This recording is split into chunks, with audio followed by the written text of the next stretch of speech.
Good morning everyone. चलिए आज हम लोग शुरू करते हैं 9th क्लास के जीव विज्ञान का first chapter, the fundamental unit of life. जीवन की मूल इकाई कोशिका। तो कोशिका 9th क्लास का केवल पहला चैप्टर नहीं है, यह जीव विज्ञान का पहला चैप्टर हो सकता है। क्यों? क्योंकि जीव विज्ञान में हम लोग सजीवों का अध्ययन करते हैं और एक सजीव की शुरुआत कहाँ से होती है? एक सजीव की शुरुआत एक कोशिका से ही होती है। इसीलिए ये जीव विज्ञान की पहली चैप्टर है। और सेल चैप्टर जो है अगले कॉम्पिटिटिव एग्जामिनेशन के लिए भी बहुत इंपॉर्टेंट है और हर एक कॉम्पिटिटिव एग्जाम में इससे क्वेश्चंस आते रहते हैं, है ना। तो आइए इसकी तैयारी अभी से हम लोग ढंग से शुरू कर दें। तो आइए आज के क्लास में हम लोग देखते हैं व्हाट इज ए सेल। एक सेल क्या होता है ना। उसके बाद हम लोग देखेंगे discovery of cell and its some component. उसके बाद देखेंगे हम लोग some basic facts about a cell. तो सबसे पहले देखते हैं कि सेल का डिफिनेशन क्या होता है। Cell is the structural and functional unit of life. Cell क्या होता है? स्ट्रक्चरल, जीवन, कोशिका जीवन की संरचनात्मक और क्रियात्मक इकाई है। क्या है? संरचनात्मक और क्रियात्मक इकाई। हमें यहां पर दो चीज समझना है। What is the meaning of संरचनात्मक एंड क्रियात्मक?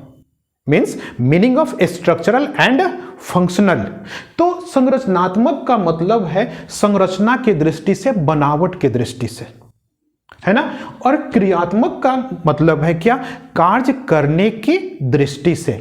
तो इस डिफिनेशन का मतलब क्या हुआ? संरचना की दृष्टि से कोशिका ही वो सबसे छोटी स्ट्रक्चर है जिसमें जीवन संबंधी सभी क्रियाओं को करने की क्षमता होती है। समझे? कोशिका ही वो सबसे छोटी, संरचना की दृष्टि से, बनावट की दृष्टि से कोशिका ही वो सबसे छोटी स्ट्रक्चर है जिसमें जीवन संबंधी सारी क्रियाओं को करने की क्षमता होती है। इसीलिए कोशिका को हम लोग जीवन की संरचनात्मक और क्रियात्मक इकाई कहते हैं। कोशिका से छोटी दूसरी कोई संरचना नहीं है जिसमें खुद से जीवन संबंधी सारी क्रियाओं को करने की क्षमता होती है। आओ यहां पर समझते हैं। मान लो कि ये एक कोशिका है ना, ये एक कोशिका है। तो ये कोशिका क्या है? इसमें खुद से अपना सारा जीवन संबंधी सारी एक्टिविटी करने में ये सक्षम है। यदि इस कोशिका को, ये सेल मेम्ब्रेन है, प्लाज्मा मेम्ब्रेन है, इसके अंदर ये सेल ऑर्गेनेल्स हैं, ठीक है, केंद्रक है, कोशिका द्रव्य है, माइटोकॉन्ड्रिया है, different cell organelles present inside the cell. अगर मान लो इसको हम तोड़ देते हैं और इन सारे सेल ऑर्गेनेल्स को यहां से बाहर निकाल देते हैं, है ना। अब उस कंडीशन में जब ये माइटोकॉन्ड्रिया बाहर निकल गया, केंद्रक बाहर निकल गया, है ना, लाइसोसोम बाहर निकल गया, और तब हम उस सेल में ढूंढेंगे कि कोई जीवन संबंधी एक्टिविटी होती है या सेल में होती है या सेल के डिफरेंट ऑर्गेनेल्स में होती है, तो किसी में कोई जीवन संबंधी कोई एक्टिविटी देखने को नहीं मिलेगी। तो कहने का मतलब यह है कि कोशिका से छोटी दूसरी कोई संरचना नहीं है जहां पर जीवन संबंधी कोई क्रिया दिखाई पड़ेगी। इसलिए कोशिका ही वो सबसे छोटी, संरचना की दृष्टि से और कार्य करने की दृष्टि से भी सबसे छोटी इकाई है। ओके, अब चलिए हम लोग आगे चलते हैं। Discoveries of cell and its some component, है ना। सेल की डिस्कवरी कैसे हुई? आओ इसको हम लोग बंद कर देते हैं, मीन्स ये संभव नहीं है। ओके, चलिए discovery. First of all in 1665 एक इंग्लिश साइंटिस्ट साहब थे। कौन थे? रॉबर्ट हुक साहब। कौन थे? रॉबर्ट हुक साहब थे। उन्होंने ही सबसे पहले अपना एक माइक्रोस्कोप बनाया और उस माइक्रोस्कोप से क्या कर रहे थे? वो डिफरेंट ऑब्जेक्ट्स का स्टडी कर रहे थे। उसी स्टडी के दौरान उन्होंने कॉर्क का बोतल, जो कॉर्क होता है, जो बार्क से, ट्री के बार्क से बनता है, पेड़ों की छाल से बनता है, उसका वो स्टडी कर रहे थे अपने माइक्रोस्कोप में।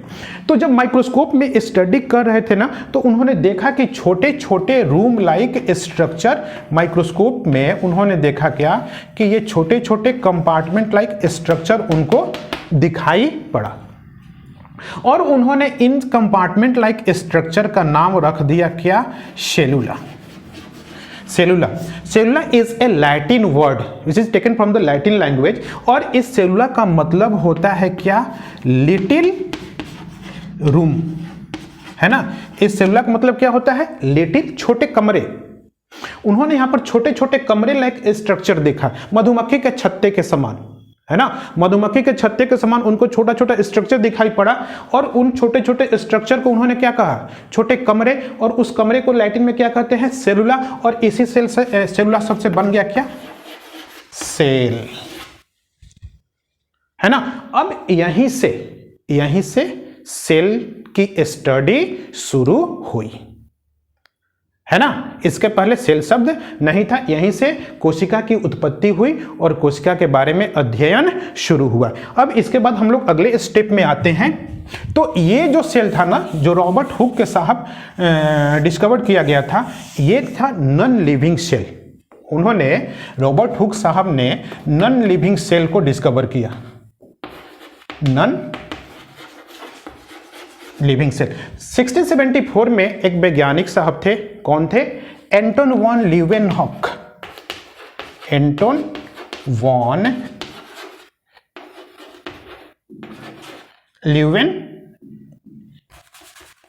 Leeuwenhoek, HOEK। Anton van Leeuwenhoek साहब एक वैज्ञानिक थे। उन्होंने सबसे पहले लिविंग सेल को ढूंढा। किसने? एंटोन वॉन लीवेनहॉक ने। कब ढूंढा? 1674 में। इसके बाद कब हुआ? 1831 में। नेक्स्ट स्टेप में 1831 में एक वैज्ञानिक साहब थे, रॉबर्ट ब्राउन। कौन थे? रॉबर्ट ब्राउन एक वैज्ञानिक थे, और उन्होंने सबसे पहले कोशिका के अंदर जो डिफरेंट सेल ऑर्गेनेल्स होते हैं, उन्हीं सेल ऑर्गेनेल्स में से कोशिका के सेंटर में पाया जाने वाला एक सेल ऑर्गेनेल होता है, and that cell organelle is the nucleus और केंद्रक, जो कोशिका के मध्य में पाया जाता है, और कोशिका के सारे मेटाबॉलिक एक्टिविटी को, उपापचयी संबंधी क्रियाओं को कंट्रोल करता है। उसको हम लोग केंद्रक कहते हैं या न्यूक्लियस कहते हैं, है ना। तो उस न्यूक्लियस की खोज किसने की थी? रॉबर्ट ब्राउन साहब ने 1831 में किसकी खोज की? न्यूक्लियस की, केंद्रक की। ओके, अगले स्टेप में चलते हैं। 1835 में एक वैज्ञानिक साहब थे, कौन थे? डुजार्डिन, है ना। उन्होंने इस प्लाज्मा मेम्ब्रेन के अंदर, जैसे ये कोशिका द्रव्य है, ये सेल ऑर्गेनेल्स है, ठीक है ना, तो इन सबको ढूंढा और उसका नाम उन्होंने रखा क्या? सार्कोड। क्या नाम रखा? सार्कोड, ठीक है। ये जो अंदर all the internal matter all the living matter in the cell, है ना, चाहे वो साइटोप्लाज्म हो, चाहे वो माइटोकॉन्ड्रिया हो, चाहे वो लाइसोसोम हो, गोल्जी बॉडी हो, एंडोप्लाज्मिक रेटिकुलम हो, सबको मिला करके क्या कहा जाता है? उन्होंने नाम दिया उसका सार्कोड, ठीक है। उसके बाद 1839 में एक वैज्ञानिक साहब आए और नाम था उनका J.E. पुरकिंजे। J.E. पुरकिंजे। उन्होंने क्या किया? उन्होंने सबसे पहले क्या किया? इस सार्कोड का नाम कन्वर्ट करके क्या रख दिया? प्रोटोप्लाज्म। प्रोटोप्लाज्म ढूंढा किसने था इन सबको? डुजार्डिन साहब ने, और लेकिन उसका नाम रखा था क्या? सार्कोड। इन्होंने क्या किया? J.E. पुरकिंजे साहब ने क्या किया? इस नाम को कन्वर्ट करके रख दिया प्रोटोप्लाज्म, और इसके बारे में क्या कहा कि protoplasm is the physical basis of life. जीव द्रव्य जो होता है वो जीवन का भौतिक आधार होता है। क्यों कहा उन्होंने? क्योंकि इसी जीव द्रव्य में जीवन संबंधी सारी एक्टिविटी, कोशिका के अंदर जीवन संबंधी सारी एक्टिविटी जो होती है इसी जीव द्रव्य में होती है। इसीलिए उन्होंने ये दिया, बताया क्या कि जीव द्रव्य जो होता है जीवन का भौतिक आधार होता है। किसने कहा? J.E. पुरकिंजे साहब ने। अगले स्टेप में आते हैं। 1839 में दो वैज्ञानिक साहब थे। कौन थे? स्लाइडेन साहब और स्वान। स्लाइडेन साहब और स्वान साहब ने एक थ्योरी दिया, है ना।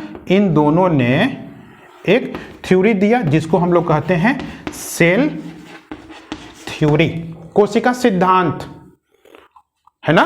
तो इसका ये क्या सिद्धांत था, ये इसमें उन्होंने दो सिद्धांत दिया। फर्स्ट सिद्धांत था क्या, एवरी ऑर्गेनिज्म, है ना, are made up of cell. Every organisms किस चीज के बने होते हैं, सेल के बने होते हैं। चाहे इस पृथ्वी पर कोई ऑर्गेनिज्म हो, चाहे वो यूनिसेलुलर ऑर्गेनिज्म हो, चाहे वो मल्टी सेलुलर हो, चाहे सिंपल हो, चाहे कॉम्प्लेक्स हो, कोई भी ऑर्गेनिज्म हो, सभी ऑर्गेनिज्म किसके बने होते हैं, सेल के बने होते हैं। और दूसरा थ्योरी क्या था, दूसरा थ्योरी उनका था कि सेल इज द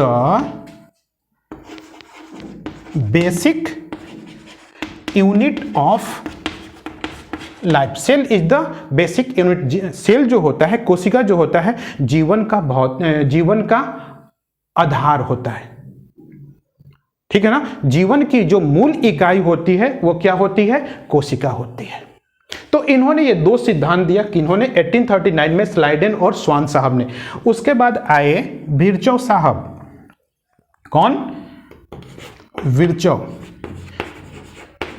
और उन्होंने इस सिद्धांत को थोड़ा सा और आगे बढ़ा दिया, है ना। इसी सिद्धांत को आगे बढ़ा दिया और इस सिद्धांत का उन्होंने नाम दिया क्या, सेल लीनिएज थ्योरी। और सेल लीनिएज थ्योरी क्या कहता है कि every cell arises from its pre existing cell. प्रत्येक कोशिका जो होती है अपनी पूर्ववर्ती कोशिका से ही बनती है। प्रत्येक कोशिका का निर्माण अपनी पूर्ववर्ती कोशिका से होता है। जैसे ऐसा नहीं है कि कोशिका का निर्माण कहीं से लाइसोसोम आ गया, कहीं से माइटोकॉन्ड्रिया आ गया और सभी मिलकर के क्या बना दिए, एक सेल बन गया, एक नया सेल बन गया। ऐसा नहीं होता है। ये जो सेल, मान लो कि ये सेल है, तो इस सेल की जो उत्पत्ति होगी इसके पहले वाले सेल से ही होगी, कोई नया सेल नहीं बनेगा। Every cell arises from its pre existing cell. This is the cell lineage theory. देने वाले कौन थे, विर्चोव साहब थे, है ना। 1940 में एक और अच्छा इन्वेंशन हुआ, किस चीज का, इलेक्ट्रॉन माइक्रोस्कोप का, इलेक्ट्रॉन माइक्रोस्कोप का, है ना, इलेक्ट्रॉन माइक्रोस्कोप का। और इसको करने वाले कौन थे, नॉल और रस्का साहब ने इलेक्ट्रॉन माइक्रोस्कोप की खोज की। और इलेक्ट्रॉन माइक्रोस्कोप के खोज के चलते ही आज हम लोग सेल के अंदर जो डिफरेंट सेल ऑर्गेनेल्स होते हैं उसके बारे में आज हम लोग जानते हैं, है ना। क्योंकि जो सेल ऑर्गेनेल्स हैं उनका जो साइज है उससे भी, सेल से भी छोटा है, क्योंकि वो सेल के अंदर है। तो कंपाउंड माइक्रोस्कोप से इसका अध्ययन, स्टडी करना संभव नहीं था। इसीलिए इसके बाद आया क्या, इलेक्ट्रॉन माइक्रोस्कोप। और इलेक्ट्रॉन माइक्रोस्कोप से क्या करते हैं, इसके अंदर के सारे सेल ऑर्गेनेल्स के बारे में हम लोग पढ़ते हैं।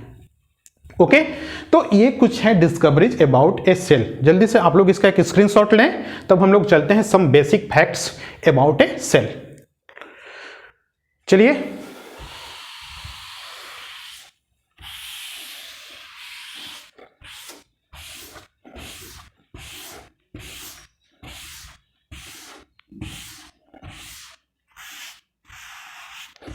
देखते हैं some basic facts about cell. ऐसे फैक्ट्स जो हमेशा कुछ एग्जाम में आते रहते हैं। सबसे पहला चीज, the largest cell. Largest cell, सबसे बड़ा सेल कौन सा होता है, एन ऑस्ट्रिच एग। ऑस्ट्रिच का एग जो होता है सबसे बड़ा सेल होता है। स्मॉलेस्ट सेल इज द, बोलिए, माइकोप्लाज्मा। माइकोप्लाज्मा सुने होंगे आप लोग, किस ग्रुप से बिलोंग करता है, ये बैक्टीरिया है ना। ये एक प्रकार का बैक्टीरिया जो पैरासिटिक या सेप्रोफिटिक बैक्टीरिया होता है, जिसमें सेल वॉल नहीं होता है। तो ये माइकोप्लाज्मा बैक्टीरिया जो है वो सबसे छोटा सेल होता है। अगला हम लोग देखते हैं, in case of human body, human के शरीर में दो सबसे smallest cell in human body. मनुष्य में सबसे छोटी कोशिका जो होती है वो होती है male gamete. Male gamete means sperm. Smallest. Largest cell कौन सी है, largest cell female gamete means ovum, है ना। स्पर्म जो है, मेल गैमेट जो है वो स्मॉलेस्ट सेल है ह्यूमन बॉडी की, ओवम जो है वो लार्जेस्ट सेल है ह्यूमन बॉडी की। आगे देखते हैं लॉन्गेस्ट सेल। लॉन्गेस्ट सेल कौन सी है? Longest cell is the nerve cell, है ना। नर्व सेल होती है वो सबसे लंबी होती है। लंबी और लार्जेस्ट में अंतर है। लार्जेस्ट मीन्स क्या? Largest means banyan tree and longest means eucalyptus tree, है ना। तो वही है यहां पे, largest is the ovum and longest is the nerve cell. Okay, human body में non dividing cell, non dividing cell कौन सी है? Non dividing cell is the RBC या नर्व सेल, ठीक है, नर्व सेल। ये जो होते हैं कुछ बेसिक फैक्ट्स हैं ह्यूमन बॉडी में। हाँ, एक और बता दूं, लगभग how many cell in human body? How many cell in human body?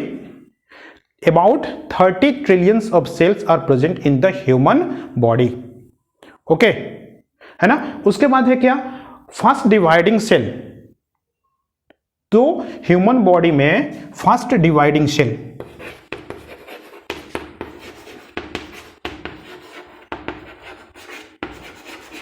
Fast dividing cell जो है वो होता है T lymphocyte. T lymphocytes। Average number of cell, number of cells in human body कितना? 30 ट्रिलियन। 30 ट्रिलियन काउंट कीजिए, 30 पर 12 zero. तो ये कुछ बेसिक फैक्ट्स हैं ह्यूमन बॉडी में, है ना, सेल्स में। ठीक है, अगले क्लास में हम लोग देखेंगे क्या? Structure of a cell and types of cell. Okay, thanks.